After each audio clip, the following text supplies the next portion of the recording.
آج نجمہ کے ہاں کھلونا نگر کے سارے کھلونوں کی دعوت تھی۔ اس نے مہمانوں کے لیے بھنی ہوئی مرغی، ابلے ہوئے انڈے، شامی کباب اور بریانی پکائی تھی۔ کھلونے میٹھی چیزوں کو بہت زیادہ پسند کرتے تھے، اس لیے اس نے عمدہ مٹھائیاں اور کیک پیسٹریاں بھی بنوائی تھیں۔ نجمہ آئے دن کھلونوں کی دعوت کیا کرتی تھی۔ اس دعوت میں وہ ہر کھلونے کی خاص پسند کی چیزیں پکایا کرتی تھی۔ کھلونوں کو نجمہ کے ہاں عمدہ چیزیں کھانے کو ملتی تھیں، اس لیے ہر کھلونا اس کو بہت زیادہ پسند کرتا تھا۔ نجمہ کے ہاں دعوتوں کے علاوہ عام دنوں میں جو کھلونے ملنے آیا کرتے وہ انہیں بھی عمدہ چیزیں فوراً ہی پکا کر کھلایا کرتی تھی۔ اس کی دوستی ٹارچی سے بہت زیادہ تھی، وہ اکثر اس سے ملنے آیا کرتا۔ کھلونا نگر کا شہنشاہ بھی محض عمدہ چیزیں کھانے کے لیے نجمہ سے ملنے آیا کرتا تھا۔ وہ ہر کھلونے سے اچھا سلوک کرتی تھی، چاہے وہ کھلونا کتنا ہی شریر کیوں نہ ہو۔ بد شکل اژدہا جب وہ نجمہ کے ہاں آتا تو سارے کھلونے وہاں سے چلے جاتے، کیونکہ وہ گرم چیزیں نجمہ سے پکوا کر کھایا کرتا تھا۔ اس بد شکل اژدہے کے ہاتھ پیر بھی تھے، وہ تلے ہوئے گوشت کو کڑاہی میں ہی ہاتھ ڈال کر نکال لیتا تھا۔ اس کی سانس گویا بھاپ کی طرح گرم تھی۔ نجمہ اس سے چھپ کر یا شیشے کے پیچھے ہو کر چیزیں پکایا کرتی تھی۔ ایک دن اچھا خاصا موسم تھا کہ نجمہ کو گرم بھاپ کی سی ہوا آتی ہوئی محسوس ہوئی، اور پھر کسی نے نجمہ کے گھر کی گھنٹی بجائی۔ نجمہ نے سارے کھلونوں کو رخصت کیا۔ کھلونے جلد ہی وہاں سے چل دیے، کیونکہ انہیں معلوم تھا کہ یہ گرم ہوا اژدہے کی سانس ہے۔ نجمہ ایک شیشے کے سامنے کھڑی ہو گئی اور اژدہے سے کہا کہ وہ آ جائے۔ اژدہا گھر میں داخل ہوا۔ پیاری نجمہ، مجھے آج بہت زیادہ بھوک لگ رہی ہے، اژدہے نے پھنکارتے ہوئے کہا۔ آج آپ کیا کھانا پسند کریں گے؟ نجمہ نے پوچھا۔ تلے ہوئے انڈے اور تلا ہوا گوشت ہی کافی ہے، مگر ذرا جلدی کرو تو بہتر ہے۔ نجمہ باورچی خانے میں چلی گئی۔ وہاں اس نے گوشت کے چھوٹے ٹکڑے کاٹے اور اسے نمک مرچ لگا کر رکھ دیا۔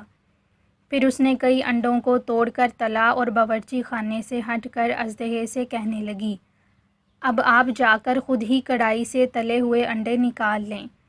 اژدہا فوراً ہی باورچی خانے میں گیا اور کڑاہی میں ہاتھ ڈال کر تلے ہوئے انڈے نکالے اور مزے لے کر گرم انڈے کھانے لگا۔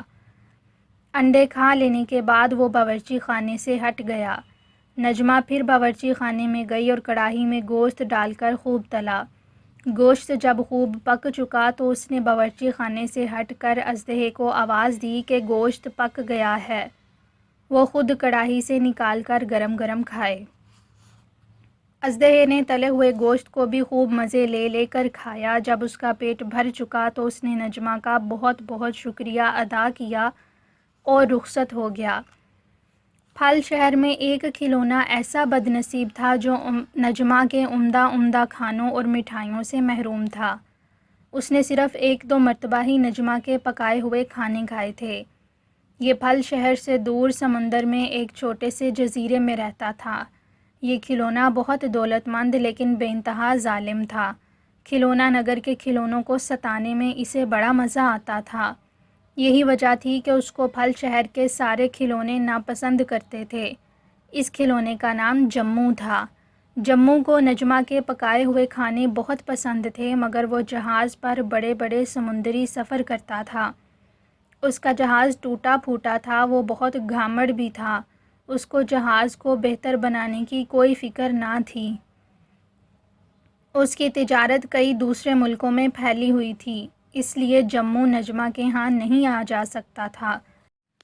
جموں خود کوئی چیز بھی اچھی طرح نہیں پکا سکتا تھا۔ اکثر اس نے عمدہ چیزیں پکانے کی کوشش کی، مگر جب انہیں کھایا تو وہ بد مزہ نکلیں۔ ہاں، البتہ اس کو دلیا پکانا ضرور آتا تھا، مگر وہ بھی کچھ زیادہ اچھا نہیں، بس کھانے کے قابل۔ جموں نے طے کیا کہ وہ کسی طرح نجمہ کو اپنے گھر لائے گا۔ سمندر کے کنارے اس نے ادھر ادھر دیکھا کہ کہیں کاغذ نظر آ جائے، مگر وہاں کوئی کاغذ نہ ملا۔ اچانک اس کی نظر ایک سیپی پر پڑی۔ جموں نے ایک ترکیب سوچی۔ اس نے جھٹ سے سیپی کو اٹھا لیا اور اس پر اپنے ناخن کی نوک سے لکھا، ننھی نجمہ، میں تمہارے پکائے ہوئے کھانوں کے لیے بہت بےتاب ہوں، چونکہ میں ہمیشہ سمندری سفر کرتا رہتا ہوں، چنانچہ تمہارے گھر نہیں آ سکتا۔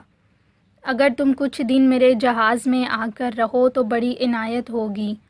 سیپی بہت بڑی تھی اور جموں نے اپنے ناخن سے بہت ہی باریک لکھ دیا تھا، اس لیے سیپی پر خط کی عبارت پھیل گئی۔ مگر اس سیپی کو نجمہ کے گھر تک کس طرح پہنچایا جائے، جموں نے دل میں سوچا۔ فوراً ہی ایک اور ترکیب اس کے ذہن میں آ گئی۔ اس نے زور سے سیٹی کی سی آواز نکالی۔ تھوڑی ہی دیر میں ایک آبی چڑیا اڑتی ہوئی جموں کے قریب آئی۔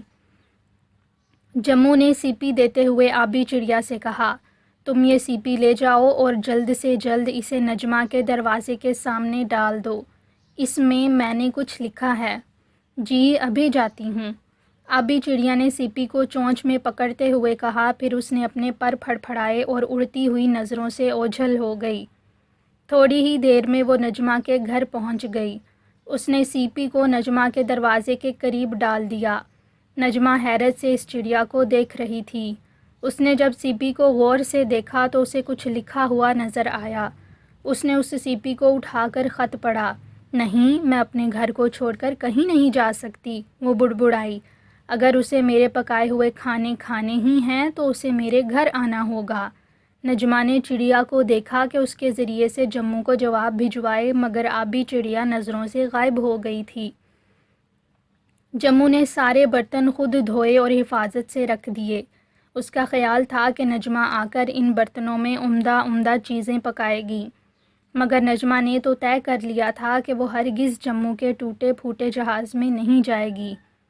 وہ ہر روز شام تک ننھی نجمہ کا انتظار کرتا اور پھر خود ہی ان برتنوں میں دلیا پکا لیتا۔ وہ کچھ دلیا شام کے وقت کھا لیتا اور کچھ صبح کے لیے رکھ چھوڑتا۔ دلیا کھاتے کھاتے اسے سخت نفرت ہو گئی تھی اور اچھا پکانا تو اسے آتا ہی نہیں تھا۔ شام کو جب جموں سو جاتا تو نیند میں اسے نجمہ کی پکائی ہوئی عمدہ چیزیں نظر آتیں، اور جیسے ہی صبح سویرے آنکھ کھلتی تو سورج نکل رہا ہوتا اور قریب ہی ایک برتن میں اپنے ہاتھ کا پکا ہوا ٹھنڈا کیا ہوا دلیا نظر آتا۔ جموں نے کئی دن نجمہ کا انتظار کیا، مگر وہ نہ آئی تو وہ مایوس ہو گیا۔ جموں نہایت ہی شریر اور ظالم کھلونا تھا، وہ بے حد خود غرض بھی تھا۔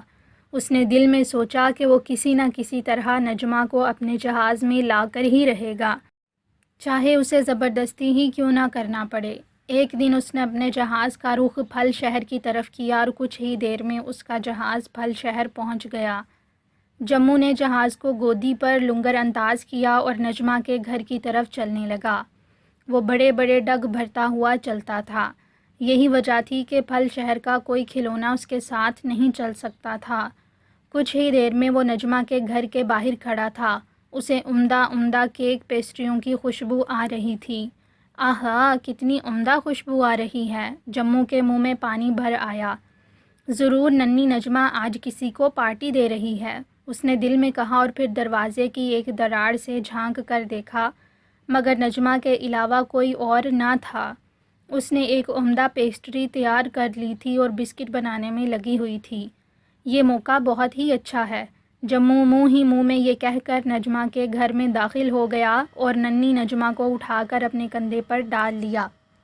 اب اس کے ایک ہاتھ میں پیسٹری تھی اور دوسرے ہاتھ سے وہ نجمہ کو تھامے ہوئے تھا۔ نجمہ بہت چیخی چلائی، مدد کے لیے پکارا، مگر اتفاق سے پھل شہر کے سارے کھلونے نمائش دیکھنے گئے ہوئے تھے، اس لیے کوئی مدد کو نہ آ سکا۔ کتنی عمدہ پیسٹری بنائی ہوگی نجمہ نے، جموں بار بار پیسٹری کو سونگھ کر کہتا، بڑا مزہ آئے گا اسے کھا کر۔ کچھ ہی دیر میں جموں واپس جہاز پر آ گیا۔ وہ زبردستی نجمہ کو اپنے ساتھ لے آیا تھا۔ نجمہ بہت روئی دھوئی، مگر ظالم جموں نے اس کی کچھ پرواہ نہ کی۔ اس کو تو بس عمدہ چیزیں کھانے سے مطلب تھا۔ مجبوراً نجمہ کو جموں کے لیے کھانا تیار کرنا پڑا۔ جب کھانا پک چکا تو ظالم جموں نے اپنے میلے کچیلے کپڑے دھونے کے لیے دیے۔ اتنی تکلیف نجمہ نے اپنی عمر میں کبھی نہ اٹھائی تھی۔ اس کو ایک منٹ کا بھی سکون نہ تھا۔ کپڑے دھونے کے بعد نجمہ کو جہاز کے فرش کو پانی سے دھونا پڑا۔ جموں نے نجمہ کا پکایا ہوا کھانا کھایا تو وہ بہت خوش ہوا۔ اس نے نجمہ کی بہت تعریف کی۔ یہی وجہ ہے کہ میں جبراً تمہیں اپنے جہاز پر لایا ہوں، وہ بولا۔ کافی دن تک نجمہ کھانا پکاتی رہی۔ کھانا پکانا تو خیر اس کی عادت سی بن گئی تھی، لیکن جموں اس سے جو مختلف قسم کے کام لیتا تھا اس سے وہ بیمار رہنے لگی تھی۔ پھر ایک دن جب آسمان پر گھنے بادل چھا گئے اور بارش ہونے لگی تو نجمہ بارش کے پانی میں بھیگ گئی۔ بارش سے بچنے کے لیے اس کے جہاز میں کوئی جگہ نہ تھی۔ ہر کونے میں بارش کا پانی آتا تھا۔ بارش مسلسل 2 دن سے ہوتی رہی۔ نجمہ کو کافی بخار چڑھ گیا اور وہ بڑبڑانے لگی۔ ٹارچی، خدا کے لیے مجھے بلا لو ورنہ میں اس کھلونا نگر ہی سے رخصت ہو جاؤں گی۔ مگر وہاں اس کا کوئی ہمدرد نہ تھا جو اس کی مدد کر سکے۔ نجمہ، میرے لیے جلد ناشتہ تیار کرو۔ صبح ہونے پر جموں نے حاکمانہ آواز میں چلا کر کہا، لیکن اسے کوئی جواب نہ ملا۔ وہ کئی مرتبہ چلایا مگر اسے کوئی جواب نہ ملا تو وہ غصے سے کانپتا ہوا اندر آیا۔ جہاز میں ایک چادر کے سائبان کے نیچے نجمہ بے ہوش پڑی ہوئی تھی۔ اس نے جھنجھوڑ کر نجمہ کو جگانا چاہا مگر وہ ہوش میں نہیں آئی۔ نجمہ، ننھی نجمہ، کہیں تم مر تو نہیں گئی ہو؟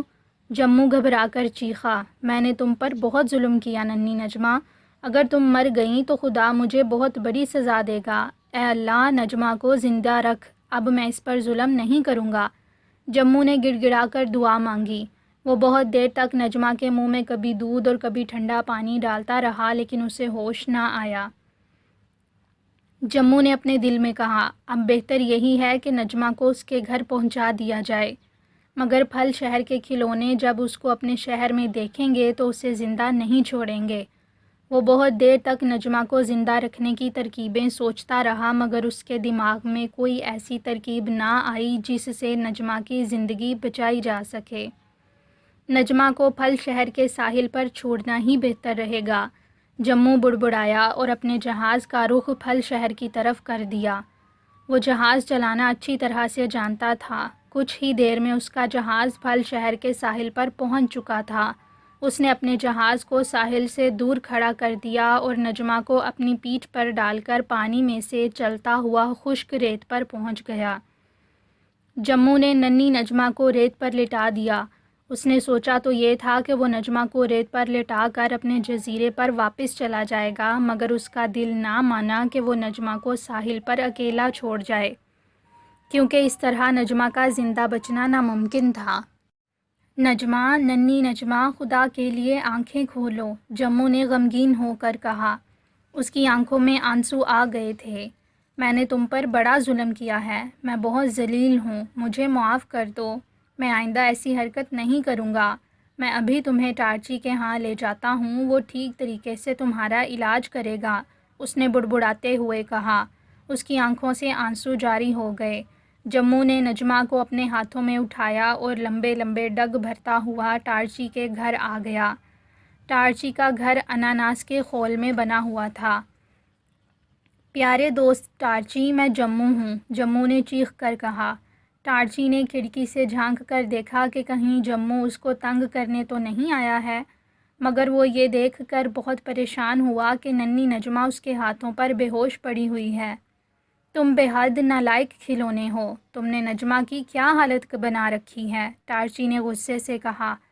بے شک میری یہ حرکت قابل سزا ہے، مگر ٹارچی اب تم مجھے معاف کر دو، میں آئندہ اس قسم کی حرکت نہیں کروں گا۔ اب تم نجمہ کی زندگی بچانے کے لیے اسے کچھ دوائیں کھلاؤ، جموں نے روتے ہوئے کہا۔ اسے اندر لے آؤ، ٹارچی نے کہا۔ جموں نجمہ کو اندر لے آیا، وہ اب تک بے ہوش تھی۔ ٹارچی نے نجمہ کو نرم گدوں والی مسہری پر لٹا دیا اور گرم گرم دودھ پلایا۔ تھوڑی دیر بعد جب اس کے جسم میں گرمی پیدا ہوئی تو ٹارچی نے ٹھنڈا پانی نجمہ کے چہرے پر چھڑکا۔ اس طرح نجمہ کو ہوش آ گیا۔ اس نے جب آنکھیں کھولیں تو جموں اس کے سامنے بیٹھا ہوا تھا۔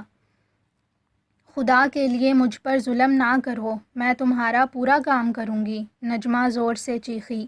نہیں ننھی نجمہ، میں اب بالکل ظلم نہیں کروں گا، مجھے اپنی حرکتوں پر بہت افسوس ہے، تم مجھے معاف کر دو۔ نجمہ، میں آئندہ بالکل نیک اور شریف کھلونوں کی طرح رہا کروں گا، جموں نے عاجزی سے کہا۔ وہ بہت غمگین تھا اور اس کی آنکھوں سے آنسو جاری تھے۔ نجمہ، ٹارچی نے آواز دی۔